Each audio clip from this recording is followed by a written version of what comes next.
There are a couple of ways to take screenshot without using buttons. So first one is by using the palm gesture. You can use your hand like this and move from left to right or from right to left, like this, for example. There we go. This is one of the ways. This can be also enabled and disabled, this gesture, by going to settings.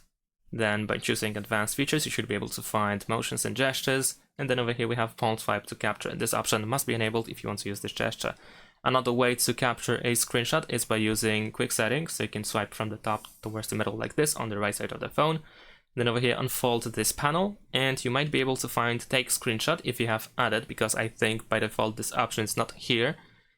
If not, if you don't have it, then you can press this pen icon in the top right corner, press edit, and you should be able to find the take screenshot option in available buttons.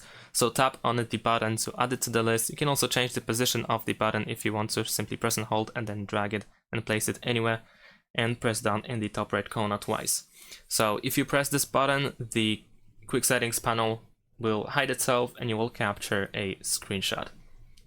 Check this playlist to find more guides. Like, comment, subscribe.